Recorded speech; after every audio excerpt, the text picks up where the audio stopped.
और फलस्वरूप अभी run rate, required run rate 9 के आसपास मंडरा रहा है। ये समस्या है दिवांग, जो आपने बात की, जो रिक्वायर्ड रन रेट है, अब इसको अगर 10 या 11 के ऊपर ले जाते हैं तो दबाव रहेगा। अभी अगर देखें औसत 4 से नीचे है, और सुदीप जानते हैं उनके पास गेंदबाजी आक्रमण है, उनके पास अच्छे गेंदबाज हैं, काफी प्रोएक्टिव कप्तान है सुदीप। देखिए हमेशा कुछ ना कुछ करते रहेंगे। ये जो जिंक क्रीम लगाई है, मुझे तो एलन डोनाल्ड की याद आ गई है। व्हाइट लाइटनिंग के नाम से जाने जाते थे जब वो दौड़ते थे, ये जिंक क्रीम लगा के, तो बड़े बड़े बल्लेबाज मुझे लगता है थोड़ा सा घबरा जरूर जाते होंगे। एक तो रफ्तार बहुत थी, और दूसरी बात वो जो चेहरे पे जिंक क्रीम थी उसका भी जरूर प्रभाव डलता था। बिल्कुल वाइट लाइटनिंग के नाम से पहचाने जाते थे, और जिंक के लगते और भी वाइट हो जाते थे।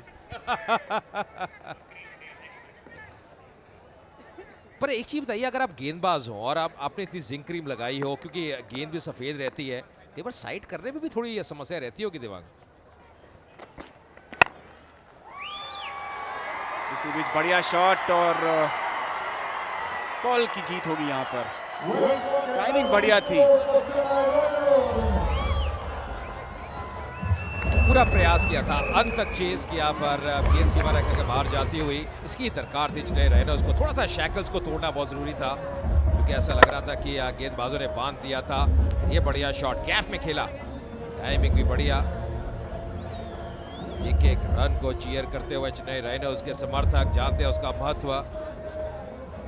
थोड़ा खुल के खेलना होगा, या था दबाव से खेलेंगे, थोड़ा सा खुल के खेलेंगे तो बेहतर रहेगा अपनी टीम के लिए, कि उससे आने वाले बल्लेबाजों की भी जो राह है वो आसान हो जाएगी। शुरू में अगर रन ही निकलेंगे और विकेट भी अगर आप खो देते हैं एक साइड बैट्समैन की, तो फिर मुश्किलें बढ़ती हैं। अच्छा, खुलकर खेलना सही बात है, लेकिन सोच समझ कर खेलना वो बहुत ही आवश्यक यहाँ पर। जिस तरह से रमना ने अपना विकेट गंवाया था, मैं नहीं मानता हूँ उस तरह से खुलकर खेलना है। उस तरह से अगर आप खुलकर खेलना जाएंगे तो शायद अपने ही पैर पर कुल्हाड़ी मार लेंगे। आप जिक्र कर रहे थे वाइट लाइटनिंग के बारे में, देखिए किस तरह से उन्होंने अपना विकेट गंवाया। ऐसे बेतुका शॉट्स नहीं खेलने हैं, थोड़ी अक्लमंदी के साथ अगर पेश आएंगे तो मेरा मानना है इस विकेट पर आप आसानी से रन भी बना सकते हैं, लेकिन विकेट पर टिके रहना होगा। ये दिवांग तो सही कह रहे हैं, देखिए सही चयन करना होगा, शॉट सिलेक्शन सही रखनी होगी, पर ये भी है कि ज़्यादा दबाव नहीं बढ़ना चाहिए। जो रिक्वायर्ड रन रेट है उसको भी मद्देनजर रखना बहुत ज़रूरी है, और उसके लिए अगर एक आध बाउंड्री आती रहे, आप स्ट्राइक रोटेट करते रहे, तो फिर नॉर्मल क्रिकेट भी अगर आप खेलेंगे, ये जो टारगेट है इतना विशाल नहीं है, ये अचीवेबल है। इस ओवर में अभी मात्र एक ही बाउंड्री आई, पर समस्या है कि आपने स्ट्राइक रोटेट करी नहीं है। एक बाउंड्री के अलावा एक भी सिंगल ही निकला, तो इससे क्या होता है, जो गेंदबाज है वो भी सेटल हो जाता है, वो भी एक लाइन और लेंथ के तहत पकड़ के गेंदबाजी करता है। ये बढ़िया गेंद अपील करते हुए, सवाल पूछा पर अंपायर प्रभावित नहीं। क्या रेफरल का यहाँ प्रयोग करेंगे? जी हाँ, सुदीप वही इशारा करते हुए।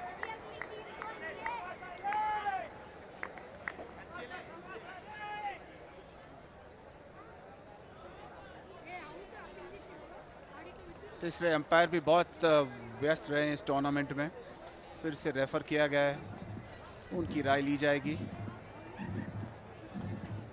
गेंद तो बिल्कुल सही, बढ़िया एक्शन, और एक्शन की बात करें तो बहुत ही किफ़ायती एक्शन। अतुल वासन पीछे से तारीफ है वो कि पुल बांध रहे हैं गेंदबाजी एक्शन के, लेकिन यहाँ पर एक छोटी टीम मीटिंग भी हो रही है। बड़ी उत्सुकता से देख रहे हैं अंपायर का निर्णय क्या होता है। शफल कर कर अंदर की तरफ आए थे, और काफ़ी ऊंची लगी है गेंद, नी रोल के ऊपर। फिर से एक बार देख लेते हैं, गेंद पड़कर अंदर की तरफ आई, काटा बदला गेंद ने, लेकिन मेरा मानना हाइट बहुत ज़्यादा थी, ऊंचाई बहुत थी, और इसी का फायदा शायद यहाँ पर बल्लेबाज को मिलेगा। जी हाँ, दिमाग यही मेरी पहली प्रतिक्रिया थी, क्योंकि अगर आप देखें गेंद जो पैड का जो फ्लैप है वहाँ पे जाके लगी है। हालांकि अब ज़्यादा बैक एंड क्रॉस गए नहीं, खड़े खड़े खेलने का प्रयास किया, पर ये जो विकेट है, जैसे हम बार बार कह रहे हैं, ठोस है, काफ़ी उछाल इस विकेट पे है और लंबे कद के भी है विष्णु, तो बेनिफिट डाउट यहाँ पे बैट्समैन को जरूर मिलना चाहिए। और यही कारण है जो ऑन फील्ड एम्पायर है वो ज़्यादा प्रभावित थे नहीं। तो 5 ओवर की समाप्ति, मुझे लगता है नॉट आउट निर्णय है अब थर्ड एम्पायर का। 5 ओवर के बाद 20 पे 1।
बीस पर एक और बहुत ही बढ़िया लड़ाई हो रही है यहाँ पर।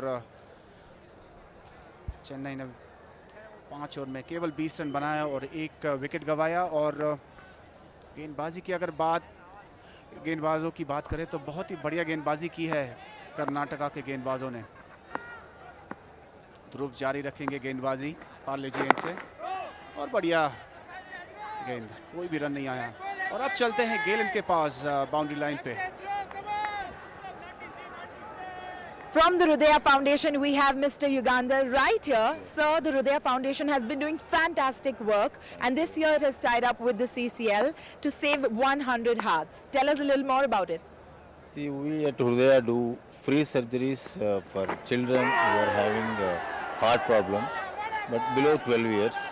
So we do it free of cost. We don't charge anything from the patients, and there have been a lot of patients still waiting. We are very happy that CCL management has taken the initiative to sponsor 100 children's surgeries. It's not a small issue, it's a big event.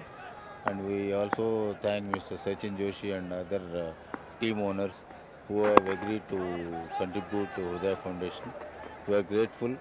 With this publicity, we feel that we will get a lot of more donors to come forward to help Hridaya, so that we can give rebirth to many children who are suffering with heart problems and who can't afford the cost of today's surgeries. All right. Sir, 100 Hearts Foundation, it's absolutely fantastic what you are doing. For now, this is the CCL, this is the semi-finals, and I'm sure you're watching keenly as well. So can you tell us, is there any team that you're supporting in particular? Naturally, Telugu team we support because we are from Hyderabad. Naturally, is that even a question? तो क्या लगता है sir, Telugu जीत जाएगा finals? Definitely. All the best to Telugu team.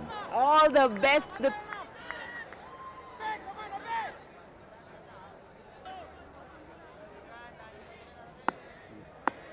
धन्यवाद गेलन। 22 पर 1 है चेन्नई। माफ कीजिएगा, हमें वहाँ तकनीकी खेद के कारण दृश्य हटाना पड़ा।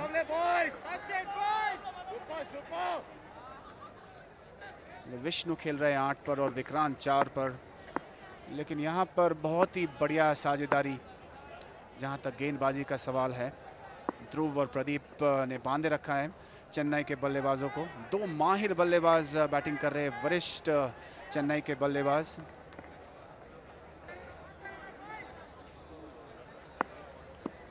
रिक्वायर्ड रन रेट तकरीबन 9.5 तक पहुंच गया है और इस बार लाजवाब ड्राइव। आखिरी गेंद थी इस ओवर की, लेकिन बहुत ही बढ़िया शॉट खेला। 6 ओवर के बाद 26 पर 1 चेन्नई।